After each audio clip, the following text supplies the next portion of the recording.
ನಮಸ್ಕಾರ. ಪರಾಭವ ವರ್ಷದ ತಮಿಳು ಹೊಸ ವರ್ಷದ ಶುಭಾಶಯಗಳು. ಇತಿಹಾಸ ಸಂಶೋಧಕರು ಮುನ್ಷಟ್ ಮಹಾಶಿವನಾಡಿ ಜ್ಯೋತಿಷಿ ಆರ್ ಶಿವಸ್ವಾಮಿ ಮಾತನಾಡುತ್ತಿದ್ದೇನೆ. ನಾವು ಈಗ ಈ ಪರಾಭವ ವರ್ಷದ 12 ರಾಶಿಗಳ ಬಗ್ಗೆ ತಿಳಿಯಲಿದ್ದೇವೆ. ಈ 12 ರಾಶಿಗಳ ಫಲಗಳನ್ನು ಪ್ರತ್ಯೇಕವಾಗಿ ಮಹಾಶಿವನಾಡಿಯಿಂದ ಆಯ್ದು ಬರೆದು ಈಗ ನಾನು ನಿಮಗೆ ನೀಡಲಿದ್ದೇನೆ. ಈ ಬ್ರಹ್ಮಾಂಡವು ನವಗ್ರಹಗಳ ಆಧಾರದ ಮೇಲೆಯೇ ನಡೆಯುತ್ತಿದೆ. ವೇದಗಳಿಂದ ಹುಟ್ಟಿದ ಜಾತಕ ಫಲಗಳಿಗಾಗಿ 4,50,000 ಹಾಡುಗಳಿವೆ. ಎಲ್ಲವನ್ನೂ ಅರಿತ ಸಹದೇವನಿಂದ ಮಾತ್ರ ಆ ಫಲಗಳನ್ನು ಅತ್ಯಂತ ನಿಖರವಾಗಿ ಹೇಳಲು ಸಾಧ್ಯ. ಆದರೆ ಒಂದೇ ಒಂದು ರಾಶಿಯನ್ನು, ಅಂದರೆ ಕೇವಲ ಒಂದು ರಾಶಿಯನ್ನು ಇಟ್ಟುಕೊಂಡು ತನ್ನ ಸಂಪೂರ್ಣ ಫಲಗಳನ್ನು ಹೇಳುವುದು ಅಸಾಧ್ಯವಾದ ಮಾತು. ಹಾಗೆ ರಾಶಿ ಫಲವನ್ನು ಹೇಳುವವರು ತಮ್ಮ ಅನುಭವದ ಆಧಾರದ ಮೇಲೆ ಮತ್ತು ಗೋಚಾರವನ್ನು ಇಟ್ಟುಕೊಂಡು ಸ್ವಲ್ಪ ಫಲಗಳನ್ನು ಹೇಳುತ್ತಾರೆ. ಅದು ನಮ್ಮ ಜೀವನಕ್ಕೆ ಸ್ವಲ್ಪ ಮಟ್ಟಿಗೆ ಹೊಂದಿಕೆಯಾಗಬಹುದು.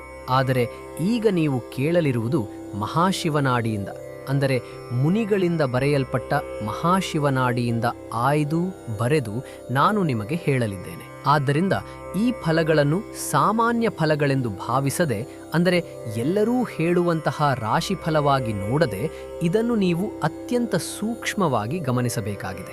ಇದರಲ್ಲಿ ಬರುವ ಫಲಗಳನ್ನು ನೋಡಿ ಅದನ್ನು ಅನುಸರಿಸಿ ಜೀವನದಲ್ಲಿ ನಾವು ಯಶಸ್ಸನ್ನು ಸಾಧಿಸಬೇಕು. 15 ಏಪ್ರಿಲ್ 2026ರಿಂದ 15 ಏಪ್ರಿಲ್ 2027ರವರೆಗೆ ನಡೆಯುತ್ತದೆ. ಪರಾಭವ ವರ್ಷದ ಕನ್ಯಾ ರಾಶಿಯ ಫಲಗಳು.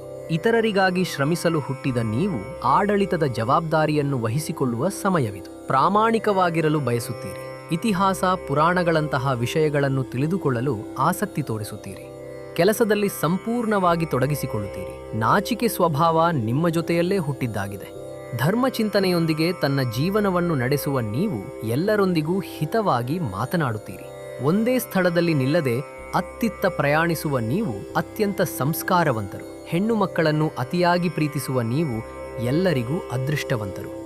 ಇದುವರೆಗೆ ನೀವು ಅನುಭವಿಸಿದ ಶತ್ರುಗಳ ಕಾಟ, ಆರ್ಥಿಕ ಮುಗ್ಗಟ್ಟು ಮತ್ತು ಕೋರ್ಟ್ ಕೇಸ್ ಮುಖದ್ದಮೆಗಳಿಂದ ಮುಕ್ತಿ ಪಡೆಯಲು ಪ್ರಾರಂಭಿಸುತ್ತೀರಿ. ಸೈಟು, ಭೂಮಿ ಮತ್ತು ಮನೆಯಲ್ಲಿ ಹೂಡಿಕೆ ಮಾಡುವಿರಿ. ತಾಯಿಯ ಆರೋಗ್ಯದ ಕಡೆಗೆ ಸ್ವಲ್ಪ ಗಮನ ಹರಿಸುವುದು ಅಗತ್ಯ. ಮನಸ್ಸಿನಲ್ಲಿ ಸಣ್ಣ ಪುಟ್ಟ ಭಯಗಳು ಉಂಟಾದರೂ ದೇವರ ಅನುಗ್ರಹದಿಂದ ಗೊಂದಲದಿಂದ ಹೊರಬರುತ್ತೀರಿ. ಚಿನ್ನ, ವಸ್ತು ಹಾಗೂ ಆಭರಣಗಳ ಸೇರ್ಪಡೆಯಾಗುವುದರ ಜೊತೆಗೆ ಸ್ನೇಹಿತರಿಂದ ಸೂಕ್ತ ಸಮಯದಲ್ಲಿ ಸಹಾಯ ಸಿಗಲಿದೆ. ಆರೋಗ್ಯದ ವಿಷಯದಲ್ಲಿ ಉತ್ತಮ ಚಿಕಿತ್ಸೆ ಮತ್ತು ಔಷಧಿಯು ಸರಿಯಾದ ಸಮಯಕ್ಕೆ ದೊರೆತು ಗುಣಮುಖರಾಗುತ್ತೀರಿ. ಪತ್ನಿಯ ಆರೋಗ್ಯದ ಕಡೆಗೆ ಸ್ವಲ್ಪ ಗಮನ ಅಗತ್ಯ. ಪತ್ನಿಯ ಮೂಲಕ ಹೆಚ್ಚಿನ ಕೀರ್ತಿ, ಅಭಿವೃದ್ಧಿ ಹಾಗೂ ಅದೃಷ್ಟ ಉಂಟಾಗಲಿದೆ. ಅವರನ್ನು ಪ್ರೀತಿಯಿಂದ ನೋಡಿಕೊಳ್ಳಿ. ವ್ಯವಹಾರ ಹಾಗೂ ಉದ್ಯೋಗದ ಮೂಲಕ ದೂರದ ಪ್ರಯಾಣಗಳು ನಿಮಗೆ ಲಾಭದಾಯಕವಾಗಲಿವೆ. ಉದ್ಯೋಗದಲ್ಲಿ ಬಡ್ತಿ, ಪ್ರಮೋಷನ್ ಹಾಗೂ ನೀವು ನಿರೀಕ್ಷಿಸಿದ ಬದಲಾವಣೆಗಳು ದೊರೆಯಲಿವೆ. ಮಕ್ಕಳ ಶಿಕ್ಷಣದಲ್ಲಿ ಪ್ರಗತಿ ಕಂಡುಬರುವುದರ ಜೊತೆಗೆ ಮಕ್ಕಳಿಂದ ಒಳಿತು ಮತ್ತು ಸಂತೋಷ ಉಂಟಾಗುತ್ತದೆ. ಕೌನ್ಸಿಲಿಂಗ್, ಸಲಹೆ ಪಡೆದುಕೊಳ್ಳುವುದು ಒಳ್ಳೆಯದನ್ನು ನೀಡುತ್ತದೆ. ಭೂಮಿ ಅಥವಾ ಮನೆಗೆ ಸಂಬಂಧಿಸಿದ ಸಮಸ್ಯೆಗಳು ಎದುರಾದರೂ ಅವು ದೇವರ ಅನುಗ್ರಹದಿಂದ ದೂರವಾಗುತ್ತವೆ. ದೇವಿ ಉಪಾಸನೆಯ ಮೂಲಕ ನವಶಕ್ತಿ ಪೀಠಗಳಿಗೆ ಭೇಟಿ ನೀಡಿ ಬರುವುದು ಯಶಸ್ಸನ್ನು ಖಚಿತಪಡಿಸುತ್ತದೆ.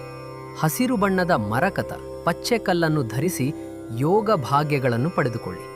ಮಾವಿನ ಮರಗಳನ್ನು ಬೆಳೆಸಿ ಪ್ರಕೃತಿಯ ಅನುಗ್ರಹವನ್ನು ಪಡೆಯಿರಿ. ವೃಶ್ಚಿಕ ರಾಶಿ, ಕುಂಭರಾಶಿ ಮತ್ತು ಮೇಷರಾಶಿಯ ಜನರೊಂದಿಗೆ ತುಂಬ ಜಾಗರೂಕರಾಗಿರುವುದು ಅಗತ್ಯ. ಇಂತಹವರು ನಮ್ಮ ಕುಟುಂಬದಲ್ಲಿಯೇ ಇದ್ದರೆ ಅವರೊಂದಿಗೆ ವಾದ ಮಾಡದೆ ಹೊಂದಿಕೊಂಡು ಹೋಗಲು ಪ್ರಯತ್ನಿಸಿ. ಅಶ್ವಿನಿ ನಕ್ಷತ್ರ, ಭರಣಿ ನಕ್ಷತ್ರ ಮತ್ತು ಕೃತ್ತಿಕಾ ನಕ್ಷತ್ರ ಬರುವ ದಿನಗಳಲ್ಲಿ ಹೆಚ್ಚಿನ ಎಚ್ಚರಿಕೆ ಮತ್ತು ಗಮನ ಹರಿಸುವುದು ಅತ್ಯಂತ ಅವಶ್ಯಕ.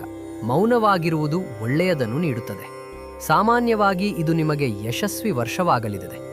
ಮಾನಸಿಕ ಮತ್ತು ದೈಹಿಕ ಆರೋಗ್ಯದ ಕಡೆಗೆ ಗಮನ ಹರಿಸುವುದು ಅಗತ್ಯ. ಸೂಕ್ತವಾದ ದೈಹಿಕ ವ್ಯಾಯಾಮ, ವಿಶ್ರಾಂತಿ ಮತ್ತು ಸಮಯಕ್ಕೆ ಸರಿಯಾಗಿ ಆಹಾರ ಸೇವಿಸುವುದು ಒಳ್ಳೆಯದು. ಶತ್ರುಗಳನ್ನು ಗೆಲ್ಲುವ ಸ್ತ್ರೀ ರೂಪದ ಅಮೃತಾನಂದಮಯಿ ಅವರಂತಹ ಗುರುಗಳನ್ನು, ಉಗ್ರ ದೇವತೆಗಳನ್ನು ಮತ್ತು ಜೀವ ಸಮಾಧಿಗಳನ್ನು ದರ್ಶನ ಮಾಡಿ ಬರುವುದು ಉತ್ತಮ ಫಲವನ್ನು ನೀಡುತ್ತದೆ. ಮನಸ್ಸಿನ ಚಂಚಲತೆಯನ್ನು ದೂರ ಮಾಡಿಕೊಳ್ಳಲು ವಿಕಲಾಂಗರಿಗೆ, ಅಂಗವಿಕಲರಿಗೆ ಮತ್ತು ಹಸಿದವರಿಗೆ ಆಗಾಗ ಅನ್ನದಾನ ಮಾಡುವುದು ಒಳ್ಳೆಯದನ್ನು ತರುತ್ತದೆ. ನನ್ನ ಉದ್ದೇಶ ಏನೆಂದರೆ, ಈ ಫಲಗಳನ್ನು ನೀವು ಮಾತ್ರ ಅನುಭವಿಸದೆ ಎಲ್ಲರಿಗೂ, ಅಂದರೆ ನಿಮ್ಮ ಸ್ನೇಹಿತರಿಗೂ ಮತ್ತು ನಿಮ್ಮ ಸಂಬಂಧಿಕರಿಗೂ ಇದನ್ನು ಹಂಚಿಕೊಂಡು ಅವರೂ ಸಹ ಪ್ರಯೋಜನ ಪಡೆಯುವಂತೆ ಮಾಡಿ. ಅದರ ಜೊತೆಗೆ ಸಾಧ್ಯವಾದರೆ ನಿಮ್ಮ ಶತ್ರುಗಳಿಗೂ ಕೂಡ ಈ ರಾಶಿ ಫಲವನ್ನು ಹಂಚಿಕೊಂಡು ಅವರೂ ಒಳಿತನ್ನ ಪಡೆಯುವಂತೆ ಮಾಡಿದರೆ ದೇವರ ಅನುಗ್ರಹ ನಿಮಗೆ ಖಂಡಿತವಾಗಿಯೂ ಸಿಗುತ್ತದೆ.